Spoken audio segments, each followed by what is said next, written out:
ಎಲ್ಲ ಪಾಲಕರಿಗೂ ಹಾಗೂ ವಿದ್ಯಾರ್ಥಿಗಳಿಗೂ ನಮಸ್ಕಾರಗಳು. ನಿಮಗೆಲ್ಲರಿಗೂ ದ ಬೋಲ್ಡ್ ಲರ್ನರ್ಸ್ ಯೂಟ್ಯೂಬ್ ಚಾನಲ್ಗೆ ಸ್ವಾಗತ.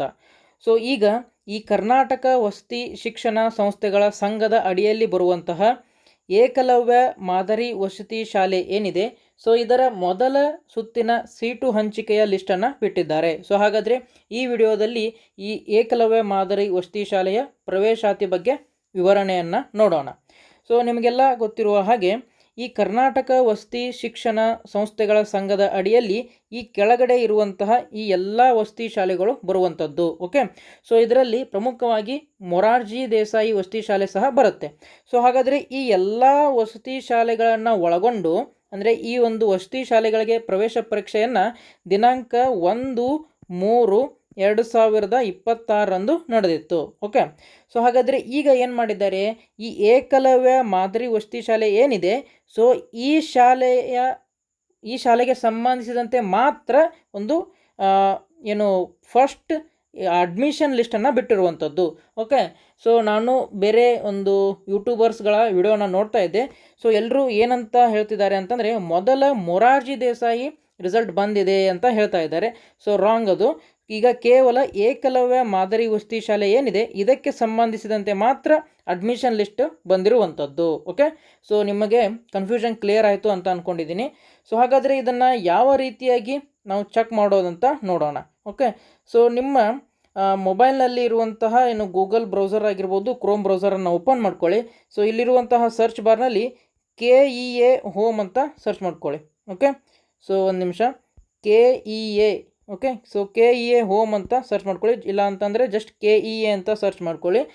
ನಿಮಗೆ ಮೊದಲ ಲಿಂಕ್ ಬರುವಂಥದ್ದು KEA ಹೋಮ್ ಅಂತ, ಅಥವಾ CET online.karnataka.gov.in ಅಂತ ಬರುತ್ತೆ. ಇದರ ಮೇಲೆ ಕ್ಲಿಕ್ ಮಾಡ್ಕೊಳ್ಳೋಣ. ಓಕೆ, ಇದನ್ನು ಓಪನ್ ಮಾಡ್ಕೊಳ್ಳಿ. ಓಪನ್ ಮಾಡಿದ ಮೇಲೆ ಈ ರೀತಿಯಾದಂಥ ಪೇಜ್ ಕಾಣುತ್ತೆ ನಿಮಗೆ. ನೀವೇನಾದರೂ ಮೊಬೈಲ್ನಲ್ಲಿ ಈ ಒಂದು ವಿಡಿಯೋನ ನೋಡ್ತಿದ್ರೆ ನಿಮ್ಮ ಮೊಬೈಲನ್ನು ಈ ರೀತಿ ಈಗ ಉದ್ದ ಹಿಡ್ಕೊಂಡಿರ್ತೀರ ನೀವು. ಇದನ್ನು ಅಡ್ಡ ಹಿಡ್ಕೊಳ್ಳಿ. ಆನಂತರ ಇಲ್ಲಿ ಮೇಲ್ಗಡೆ 3 ಡಾಟ್ ಇರುವಂಥ ಐಕಾನ್ ಇರುತ್ತೆ, ಅದರ ಮೇಲೆ ಕ್ಲಿಕ್ ಮಾಡಿಕೊಂಡು ಕೆಳಗಡೆ ಸ್ಕ್ರೋಲ್ ಮಾಡಿ ಇಲ್ಲಿರುವಂತಹ ಡೆಸ್ಕ್ಟಾಪ್ ಸೈಟ್ ಅಂತ ಏನಿದೆ ನೋಡಿ, ಈ ಒಂದು ಚೆಕ್ ಬಾಕ್ಸನ್ನು ರೈಟ್ ಮಾಡಿ ಇಟ್ಕೊಂಡಿರಿ. ಆವಾಗ ನಿಮಗೆ ಲ್ಯಾಪ್ಟಾಪ್ ಹಾಗೂ ಕಂಪ್ಯೂಟರ್ಗಳಲ್ಲಿ ಈ ಒಂದು ಪೇಜ್ ಕಾಣುತ್ತೆ, ಅದೇ ರೀತಿಯಾಗಿ ನಿಮಗೂ ಸಹ ಕಾಣುವಂಥದ್ದು. ಅದಾದ ನಂತರ ಇಲ್ಲಿ ಕಾಣ್ತಿರುವಂತೆ ಪ್ರವೇಶ ಅಂತ ಏನಿದೆ ಇದ್ರ ಮೇಲೆ ಕ್ಲಿಕ್ ಮಾಡ್ಕೊಳ್ಳೋಣ. ಆಮೇಲೆ ಇಲ್ಲಿ ಕರ್ನಾಟಕ ವಸತಿ ಶಿಕ್ಷಣ ಸಂಸ್ಥೆಗಳ ಸಂಘ ಅಂತ ಇದೆ, ಇದ್ರ ಮೇಲೆ ಕ್ಲಿಕ್ ಮಾಡ್ಕೊಳ್ಳಿ. ಓಕೆ, ಕ್ಲಿಕ್ ಮಾಡಿದ ಮೇಲೆ ನೋಡ್ಬೋದು ನೀವು ಇಲ್ಲಿ EMRS 6th class admission provisional list ಅಂತ ಬಿಟ್ಟಿದ್ದಾರೆ. ಇದೇನು ತಾತ್ಕಾಲಿಕ ಲಿಸ್ಟನ್ನು ದಿನಾಂಕ 16 ಏಪ್ರಿಲ್. ಓಕೆ, 16 ಏಪ್ರಿಲ್ 2026 ಬಿಟ್ಟಿದ್ರು. ಆವಾಗ ನಾವು ನಿಮಗೆ ಈ ಒಂದು ವಿಡಿಯೋನ ಮಾಡಿ ಸಹ ತೋರಿಸಿದ್ವಿ. ಓಕೆ, ಈ ಒಂದು ತಾತ್ಕಾಲಿಕ ಲಿಸ್ಟ್ ಬಿಟ್ಟಾಗ ಈ ವಿಡಿಯೋದಲ್ಲಿ ನಿಮಗೆ ಮಾಹಿತಿಯನ್ನು ನೀಡಿದ್ವಿ ನಾವು. ಇದೀಗ ಏನು ಮಾಡಿದ್ದಾರೆ, ಫೈನಲ್ ಲಿಸ್ಟನ್ನು ಬಿಟ್ಟಿರುವಂಥದ್ದು. ಅದರ ಲಿಂಕ್ ಎಲ್ಲಿದೆ ಇಲ್ಲಿ ನೋಡ್ಬೋದು ನೀವು, EMRS ಮೊದಲ ಸುತ್ತಿನ ಸೀಟು ಹಂಚಿಕೆ ಅಂತ. ಇದನ್ನು ಓಪನ್ ಮಾಡ್ಕೊಳ್ಳಿ. ಮೊದಲಿಗೆ ಏನು ಅಧಿಸೂಚನೆಯನ್ನು ಹೇಳಿದ್ದಾರೆ ಅನ್ನೋ ಸರಿಯಾಗಿ ಓದ್ಕೊಳ್ಳೋಣ. ಓಕೆ, ಏನು ಹೇಳಿದ್ದಾರೆ ಅಂತಂದರೆ ಇಲ್ಲಿ ದಿನಾಂಕ 4/5/2026 ಬಂದಿರುವಂತಹ ಪ್ರಕಟಣೆ ಇದು. ಇಲ್ಲೇನು ಹೇಳಿದ್ದಾರೆ, ಪರಿಶಿಷ್ಟ ವರ್ಗಗಳ ಕಲ್ಯಾಣ ಇಲಾಖೆಯ ಏಕಲವ್ಯ ವಸತಿ ಶಾಲೆಗಳಲ್ಲಿ 2026ನೇ ಸಾಲಿನ 6ನೇ ತರಗತಿ ಪ್ರವೇಶಾತಿಗೆ ಸಂಬಂಧಿಸಿದಂತೆ ತಾತ್ಕಾಲಿಕ ಸೀಟು ಹಂಚಿಕೆಯನ್ನು ದಿನಾಂಕ 17/4/2026 ಪ್ರಕಟಿಸಲಾಗಿದ್ದು, ಈಗ ಮೊದಲನೇ ಸುತ್ತಿನ ಸೀಟು ಹಂಚಿಕೆಯನ್ನು ದಿನಾಂಕ 4/5/2026 ಪ್ರಾಧಿಕಾರದ ವೆಬ್ಸೈಟ್ http://kr.nic.in ಪ್ರಕಟಿಸಲಾಗಿದೆ ಅಂತ ಹೇಳಿದ್ದಾರೆ. ಓಕೆ, ಹಾಗಾದರೆ ಆ ಲಿಸ್ಟ್ ಎಲ್ಲಿದೆ ಅದನ್ನ ನೋಡೋಣ. ಒಂದ್ಸಲಿ ಬ್ಯಾಕ್ ಬನ್ನಿ. ಓಕೆ, ಬ್ಯಾಕ್ ಬಂದ ಮೇಲೆ ಇಲ್ಲಿ ಕಾಣ್ತಿರುವಂತಹ EMRS ಮೊದಲ ಸುತ್ತಿನ ಸೀಟು ಹಂಚಿಕೆ ಪಟ್ಟಿ ಅಂತ ಇದೆ, ಇದರ ಮೇಲೆ ಕ್ಲಿಕ್ ಮಾಡ್ಕೊಳ್ಳೋಣ. ಓಕೆ, ಕ್ಲಿಕ್ ಮಾಡಿದ ಮೇಲೆ ಇಲ್ಲಿ ಎಲ್ಲ ವಿದ್ಯಾರ್ಥಿಗಳ ಸೀಟು ಹಂಚಿಕೆ ನಿಮಗೆ ಕಾಣಸಿಗುತ್ತೆ. ಓಕೆ, ಈ EMRS ಅಥವಾ ಏಕಲವ್ಯ ಮಾದರಿ ವಸತಿ ಶಾಲೆಗಳು ಕರ್ನಾಟಕದ ತುಂಬ ಒಟ್ಟು ಎಷ್ಟು ಶಾಲೆಗಳು ಇದ್ದಾವೆ ಅಂತ ನೋಡೋದಾದರೆ 12 ಶಾಲೆಗಳು ಇರುವಂಥದ್ದು. ಓಕೆ, 1 2 3 4 5 6 7 8 9 10 11 12. ಓಕೆ, ಸೊ 12 ಏನು ನಮ್ಮ ಕರ್ನಾಟಕದಲ್ಲಿ ಈ EMRS ಅಥವಾ ಏಕಲವ್ಯ ಮಾದರಿ ವಸತಿ ಶಾಲೆಗಳು ಇರುವಂಥದ್ದು. ಸೊ ಈ ಶಾಲೆಗಳು ಪರ್ಟಿಕ್ಯುಲರ್ ಆಗಿ ST ಕ್ಯಾಟಗರಿಗೆ ಸೇರಿರುವಂತಹ ವಿದ್ಯಾರ್ಥಿಗಳಿಗೆ ಮಾತ್ರ ಇಲ್ಲಿ ಅಡ್ಮಿಷನನ್ನು ತೆಗೆದುಕೊಳ್ತಾರೆ. ಸೊ ಹಾಗಾದರೆ 12 ವಸತಿ ಶಾಲೆಗಳು ಎಲ್ಲೆಲ್ಲಿದ್ದಾವೆ ನೋಡ್ಕೊಳ್ಳಿ. ಓಕೆ, ಸೊ ಲಿಸ್ಟ್ ಇದೆ. ಈಗ ಈ ಒಂದು ಲಿಸ್ಟನ್ನು ಓಪನ್ ಮಾಡ್ತೀನಿ ನಾನು. ಓಕೆ, ಸೊ ಇಲ್ಲಿ ಮೊದಲನೇ ಲಿಸ್ಟ್ ಏನಿದು ಕೊಟ್ಟದೊಡ್ಡಿ. ಓಕೆ, ಈ ಒಂದು ಊರಿನಲ್ಲಿ ಅಥವಾ ಸ್ಥಳದಲ್ಲಿ ಇರುವಂತಹ ಶಾಲೆಯಲ್ಲಿ ಯಾವ್ಯಾವ ವಿದ್ಯಾರ್ಥಿಗಳು ಸೆಲೆಕ್ಟ್ ಆಗಿದ್ದಾರೆ, ಸೊ ಅವುಗಳ SATS ನಂಬರನ್ನು ಸಹ ಕೊಟ್ಟಿದ್ದಾರೆ.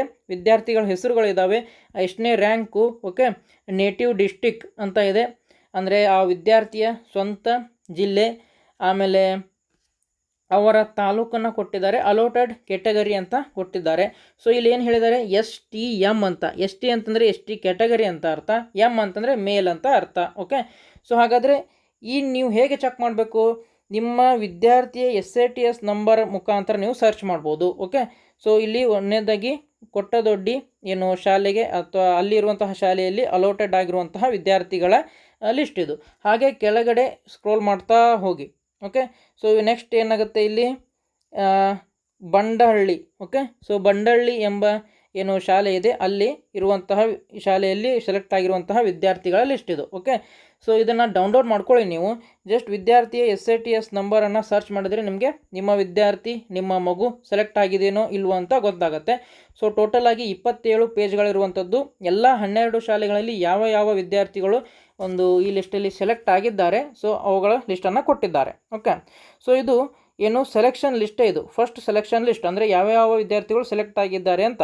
ಸೊ ನೀವೇನು ಮಾಡಬೇಕು, ನಿಮ್ಮ ಮಗು ಅಥವಾ ವಿದ್ಯಾರ್ಥಿ ಏನಾದರೂ ಸೆಲೆಕ್ಟ್ ಆಗಿದ್ದರೆ ಈ ಕೆಳಕಂಡ ದಾಖಲಾತಿಗಳನ್ನು, ಓಕೆ, ಸೊ ಈ ಕೆಳಕಂಡ ದಾಖಲಾತಿಗಳನ್ನು ನಿಮ್ಮ ಹತ್ತಿರದ ಏಕಲವ್ಯ ಮಾದರಿ ವಸತಿ ಶಾಲೆಗೆ ತೆಗೆದುಕೊಂಡು ಹೋಗಿ ಅಡ್ಮಿಷನನ್ನು ನೀವು ಮಾಡಿಸ್ಬೇಕು. ಸೊ ಏನೆಲ್ಲ ಬೇಕಾಗುತ್ತೆ ದಾಖಲಾತಿಗಳು ಅಂತ ನೋಡೋದಾದರೆ, SATS ನಂಬರ್ ಬೇಕಾಗುತ್ತೆ ವಿದ್ಯಾರ್ಥಿದು, ಹಾಗೆ ಇತ್ತೀಚಿನ ಭಾವಚಿತ್ರ ಫೋಟೋ ಬೇಕಾಗುತ್ತೆ. ಆಮೇಲೆ ಮೀಸಲಾತಿಯ ಪ್ರಯೋಜನಗಳನ್ನು ಕೋರಿರುವ ಪಕ್ಷದಲ್ಲಿ ಸಂಬಂಧಪಟ್ಟ ಪ್ರಾಧಿಕಾರದಿಂದ ಪಡೆದ ಚಾಲ್ತಿಯಲ್ಲಿರುವ ಜಾತಿ ಪ್ರಮಾಣ ಪತ್ರ, ಅಂದರೆ ಕಾಸ್ಟ್ ಸರ್ಟಿಫಿಕೇಟ್ ಬೇಕಾಗುತ್ತೆ. ಆಮೇಲೆ ಸ್ಥಳೀಯ ಅಭ್ಯರ್ಥಿ ಎಂದು ರುಜುವಾತುಪಡಿಸಲು ಏನು ಬೇಕಾಗುತ್ತೆ, ಆಧಾರ್ ಕಾರ್ಡ್ ಬೇಕು, ಅಥವಾ ರೇಷನ್ ಕಾರ್ಡ್ ಬೇಕು, ಅಥವಾ ಸ್ಥಳೀಯ ಪ್ರಮಾಣ ಪತ್ರ ಬೇಕಾಗುತ್ತೆ, ಅಂದರೆ ರೆಸಿಡೆನ್ಷಿಯಲ್ ಸರ್ಟಿಫಿಕೇಟ್ ಬೇಕಾಗುತ್ತೆ.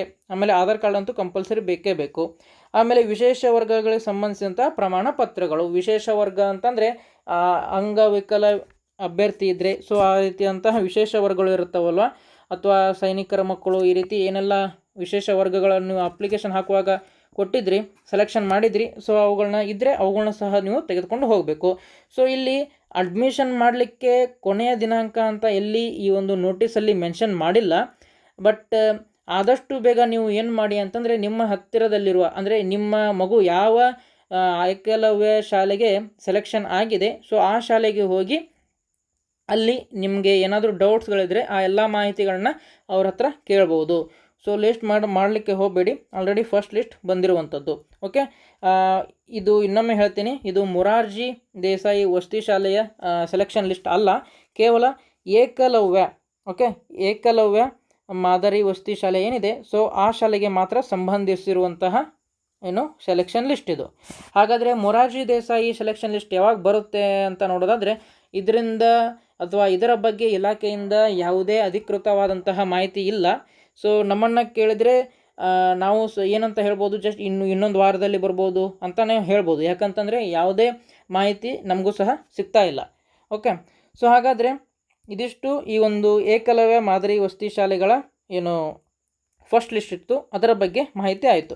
ಆಮೇಲೆ ನಮ್ಮ ಯೂಟ್ಯೂಬ್ ಚಾನಲಲ್ಲಿ ನೋಡ್ಬೋದು ನೀವು, ಈ ನವೋದಯ ವಿದ್ಯಾಲಯ ಪರೀಕ್ಷೆ ಬರುತ್ತೆ ಮುಂದಿನ ಸರತಿ. ಸೊ ಅದಕ್ಕೆ ಈಗಲೇ ನಾವು ಈ ಒಂದು ಪರೀಕ್ಷೆಗೆ ಸಂಬಂಧಿಸಿದಂತಹ ಚಾಪ್ಟರ್ಗಳ ಡೀಟೇಲ್ ಆಗಿರುವಂತಹ ವಿಡಿಯೋಗಳನ್ನು ನಮ್ಮ ಯೂಟ್ಯೂಬ್ ಚಾನಲಲ್ಲಿ ಅಪ್ಲೋಡ್ ಮಾಡ್ತಾ ಇದ್ದೇವೆ. ಸೊ ಹಾಗಾಗಿ ನಿಮಗೆ ಯಾರೆಲ್ಲ ವಿದ್ಯಾರ್ಥಿಗಳು 3ನೇ ತರಗತಿ, 4ನೇ ತರಗತಿ ಹಾಗೂ 5ನೇ ತರಗತಿಯಲ್ಲಿ ಇದ್ದೀರಾ, ಸೊ ಅವರಿಗೆ ಈ ಒಂದು ವಿಡಿಯೋಗಳನ್ನ ಫಾರ್ವರ್ಡ್ ಮಾಡಿ. ಓಕೆ, ಜಸ್ಟ್ ನೀವು ಯೂಟ್ಯೂಬ್ನಲ್ಲಿ ಬಂದು ಏನಂತ ಅಂದರೆ Navodaya mental ability classes by Vinayak sir ಅಂತ ನಿಮಗೆ ಕ್ಲಿಕ್ ಮಾಡಿದರೆ, ಸರ್ಚ್ ಮಾಡಿದರೆ, ಸೊ ನಿಮಗೆ ಮೊದಲೇ ಈ ರೀತಿಯಾದಂಥ ಪ್ಲೇಲಿಸ್ಟ್ ಬರುತ್ತೆ. ಓಕೆ, ಸೊ ಅದನ್ನು ನೀವು ನಿಮ್ಮ ವಿದ್ಯಾರ್ಥಿಗಳಿಗೆ ಫಾರ್ವರ್ಡ್ ಮಾಡಿ. ಆಮೇಲೆ ಈ ನವೋದಯ ವಿದ್ಯಾಲಯ ಏನು ಅಪ್ಲಿಕೇಶನನ್ನು ಹಾಕಬೇಕು ಅಂತ ಇದ್ದರೆ ನಿಮ್ಮ ಮಕ್ಕಳಿಗೆ ಇನ್ನು ಮುಂದೆ ನೀವು ಮೊದಲಿಗೆ ಈ ಒಂದು ವಿಡಿಯೋವನ್ನು ಕಂಪಲ್ಸರಿಯಾಗಿ ನೋಡ್ತಾ ಇರಿ. ಸೊ ಇದರಲ್ಲಿ ಈ ನವೋದಯ ವಿದ್ಯಾಲಯದ ಸಂಪೂರ್ಣ ಮಾಹಿತಿಯನ್ನು ನೀಡಿದ್ದೇನೆ. ಓಕೆ, ಅಂದರೆ ಏನೆಲ್ಲ ಡಾಕ್ಯುಮೆಂಟ್ಸ್ ಬೇಕು, ಆಮೇಲೆ ಗ್ರಾಮೀಣ ಕೋಟಾ ನಿಮಗೆ ಅಪ್ಲಿಕೇಬಲ್ ಆಗಬೇಕು ಅಂತ ಇದ್ದರೆ ಅದಕ್ಕೆ ಏನೆಲ್ಲ ಮಾನದಂಡಗಳು ಇದ್ದಾವೆ, ಸೊ ಅದನ್ನೆಲ್ಲ ಕಂಪಲ್ಸರಿಯಾಗಿ ನೋಡ್ಕೊಳ್ಬೇಕು. ಓಕೆ, ಸೊ ಹಾಗಾದರೆ ನಿಮಗೆ ಇದೇ ರೀತಿಯಾದಂತಹ ಮಾಹಿತಿಗಳು ಆದಷ್ಟು ಬೇಗ ತರಬೇಕು ಅಂತ ಇದ್ದರೆ ಸೊ ನಮ್ಮ ವಾಟ್ಸಪ್ ಗ್ರೂಪನ್ನು ನೀವು ಜಾಯ್ನ್ ಆಗ್ಬೋದು. ನಿಮ್ಮ ವಾಟ್ಸಪ್ನಲ್ಲಿ ಈ ಒಂದು QR ಕೋಡನ್ನು ಸ್ಕ್ಯಾನ್ ಮಾಡಿದರೆ ನಮ್ಮ ವಾಟ್ಸಪ್ ಗ್ರೂಪನ್ನು ನೀವು ಜಾಯ್ನ್ ಆಗ್ಬೋದು. ಇದನ್ನು ಸ್ಕ್ಯಾನ್ ಮಾಡಲಿಕ್ಕೆ ಬರ್ತಿಲ್ಲ ಅಂತಂದರೆ ಈ ಒಂದು ಸ್ಕ್ರೀನ್ ಮೇಲೆ ಕಾಣ್ತಿರುವಂತಹ ಏನು ವಾಟ್ಸಪ್ ನಂಬರ್ ಇದೆ, ಇದಕ್ಕೆ ವಾಟ್ಸಪ್ನಲ್ಲಿ ಜಸ್ಟ್ ಗ್ರೂಪ್ ಅಂತ ಮೆಸೇಜ್ ಮಾಡಿ, ನಾವೇ ಇದನ್ನು ನಿಮ್ಮನ್ನು ಈ ಒಂದು ವಾಟ್ಸಪ್ ಗುಂಪಿನಲ್ಲಿ ಆ್ಯಡ್ ಮಾಡ್ತೇವೆ. ಓಕೆ, ಸೊ ಹಾಗಾದರೆ ಇಲ್ಲಿ ಹೇಳಿರುವಂತಹ ಮಾಹಿತಿ ನಿಮಗೆ ಇಷ್ಟ ಆಗಿದ್ದಲ್ಲಿ, ಪ್ರಯೋಜನಕಾರಿಯಾಗಿದ್ದಲ್ಲಿ ನಮ್ಮ ಈ ಒಂದು ವಿಡಿಯೋಗೆ ಲೈಕ್ ಕೊಡಿ, ಹಾಗೆ ನಮ್ಮ ಚಾನಲನ್ನು ಸಬ್ಸ್ಕ್ರೈಬ್ ಮಾಡ್ಕೊಳ್ಳಿ ಅಂತ ಹೇಳ್ತಾ ಮತ್ತೆ ಮುಂದಿನ ವಿಡಿಯೋದಲ್ಲಿ ಸಿಗೋಣ. ಜೈ ಹಿಂದ್.